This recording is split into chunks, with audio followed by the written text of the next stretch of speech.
Olá, povo de Deus, sábado da 7ª semana da Páscoa, 22 de maio de 2021. A nossa reflexão de hoje é a partir de Atos 28, de 16 a 20, depois 30 seguintes, e de João 21, 20 e 25. Com esses versículos de Atos e João, terminamos a leitura dos Atos dos Apóstolos e do Evangelho de João, com destaque a dois personagens, Paulo em Atos, Pedro em João. Aqui em Atos, Paulo é recolhido em prisão domiciliar, mas com possibilidade de continuar anunciando o reino com a palavra totalmente livre, sem obstáculos. Ontem lemos o capítulo 25 de Atos e hoje o capítulo 28, que é o último. Entre a leitura de ontem e a de hoje, temos a narrativa da atribulada viagem de Paulo até Roma. Parte de Cesareia para a ilha de Creta, sofre uma grande tempestade durante 14 dias, demora-se em Malta, viaja até Roma e é calorosamente recebido pela comunidade cristã. Na capital do império, o apóstolo vive uma liberdade vigiada que aproveita para anunciar o reino de Deus com muita coragem. Assim termina a narrativa de Lucas com a chegada de Paulo a Roma, capital do império, onde a palavra será anunciada sem obstáculos, por meio da coragem do apóstolo. O caminho traçado por Lucas tinha mesmo esse objetivo: chegar ao coração do império com a palavra anunciada livremente, onde alguns identificam a Roma com os confins do mundo. Outros dizem não. No trecho de hoje omite-se um versículo que é de suma importância para entender a continuidade histórica, pois nele os judeus, depois de terem ouvido o que Paulo lhes relatara, saíram da casa de Paulo divididos, debatendo entre si, e dessa forma sabemos que a justificativa de Paulo não foi totalmente aceita pelos judeus, que seguiram em contendas por causa do movimento cristão que eles chamavam de seita. Porém, Lucas explicita que se houve a rejeição dos judeus, por um lado, por outro, temos a grande aceitação dos pagãos. A maneira que Lucas termina o seu relato é significativa, pois deixa claro que ninguém pode prender a palavra. Os dois últimos versículos de Atos terminam assim: Paulo morou 2 anos numa casa alugada, ele recebia todos os que o procuravam, proclamando o reino de Deus e ensinando o que se refere ao Senhor Jesus Cristo, com toda a liberdade e sem impedimento.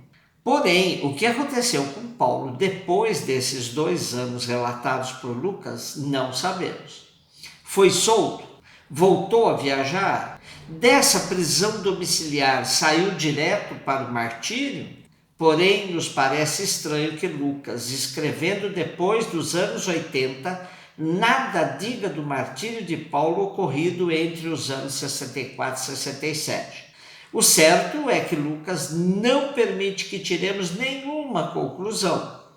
Para ele, a chegada da palavra no coração do império, com a abertura da missão para os pagãos, na perspectiva da missão universal, basta.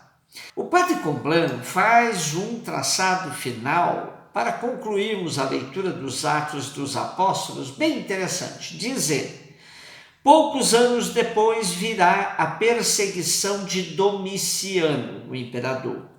Contudo, nenhuma perseguição foi capaz de deter o avanço do Evangelho. A história confirmou até agora a confiança de Lucas. Também, desde o ponto de vista histórico, Lucas teve razão. O Império Romano revelou-se um caminho favorável e providencial. O cristianismo não conseguiu implantar-se em outros impérios, como dos partos, dos persas. Os nestorianos chegaram até a Índia e a China, mas não conseguiram fundar um cristianismo durável aí. Estranho destino do Império Romano que Lucas percebia como preparado pela providência de Deus como mais apto para realizar o seu desígnio de romper as fronteiras de Israel e fazer irrupção no meio das nações. De fato, foi desde o Império Romano que o cristianismo acabou irradiando até os confins do mundo. Lucas devia saber, tanto quanto Santo Agostinho, os crimes inumeráveis cometidos pelo Império Romano. Porém, Roma foi eleita como instrumento de Deus e nunca o soube. Deus conduz a história, usa a marcha do mundo para um desígnio que só ele sabe prever. João 21, 20, 25. Pedro voltou-se e viu que o seguia um discípulo que Jesus amava. O mesmo que na ceia se tinha apoiado sobre seu peito e lhe tinha perguntado: Senhor, quem é que te vai entregar? Ao vê-lo, Pedro perguntou a Jesus: Senhor, e que vai ser deste? Jesus respondeu-lhe: E se eu quiser que ele fique até eu voltar, que tens tu com isso? Tu, segue-me. Foi assim que entre os irmãos correu este rumor de que aquele discípulo não morreria. Jesus, porém, não disse que ele não havia de morrer, mas sim, se eu quiser que ele fique até eu voltar, que tu tens com isso? Esse é o discípulo que dá testemunho destas coisas e que as escreveu.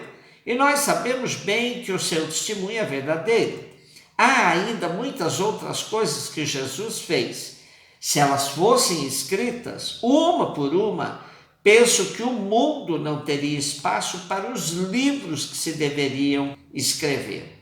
Temos hoje o epílogo do Evangelho de João, onde duas figuras se destacam, Pedro e o discípulo amado. Muito já se especulou quem seria o discípulo amado. A tradição diz que é o evangelista João, o autor do quarto evangelho. Porém, não há prova cabal para tal afirmação.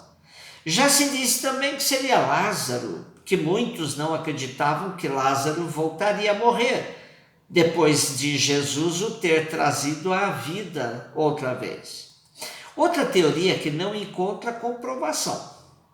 O que é constatável é a presença do discípulo amado junto de Pedro depois que o quarto evangelho começa a falar dele. Estão juntos na ceia, juntos estão também no pátio do sumo sacerdote, por ocasião da negação de Pedro, correm juntos ao túmulo de Jesus. Por isso, alguns estudiosos da Bíblia levantam a hipótese de que essa presença do discípulo amado junto de Pedro é uma forma de a comunidade que o segue dizer que ele tem também autoridade comprovada, pois sempre esteve ao lado daquele a quem Jesus constituiu o líder do grupo dos apóstolos. No trecho de hoje, Pedro é chamado para seguir Jesus e quando ele vê o discípulo amado que o acompanha, pergunta a Jesus como será o destino dele. O de Pedro já está definido, seguirá Jesus até ser martirizado, crucificado de cabeça para baixo, como diz a tradição. Mas sobre o discípulo amado, ninguém sabe o que acontecerá. É bom nos alertarmos de que quando o quarto evangelho foi escrito, Pedro já estava martirizado, já tinha sido martirizado. E possivelmente o discípulo amado ainda vivesse bem velhinho. Então, será que ele não morreria? Depois, quando Jesus diz, e se eu quiser que ele fique até eu voltar, que tu tens com isso? Muitos interpretam que ele não morreria ou que a volta de Jesus fosse iminente. Mas o mais importante mesmo é a decisão que Jesus cobra de Pedro, ou seja, que ele não tem que ficar se importando com a vida do discípulo amado, e sim seguir Jesus decididamente. Isso fica claro, pois Jesus diz a Pedro que não deve se importar com o destino do outro e arremata: tu, segue-me. Isso é o que importa. Essa segunda conclusão do Evangelho salienta novamente o tema do testemunho. O Evangelho não é doutrina, nem exposição de verdades ou sistemas, nem conjunto de fórmulas jurídicas às quais todos deveriam se ajustar. Evangelho é testemunho de uma comunidade que se transforma cada vez mais ao seguir Jesus na experiência do amor. Somos chamados a testemunhar o reino, anunciado por Jesus em todas as circunstâncias da nossa vida, sem nos importarmos com a forma que terminaremos a nossa existência. Seguir a Jesus no hoje da vida, isso basta. Um beijo no seu coração.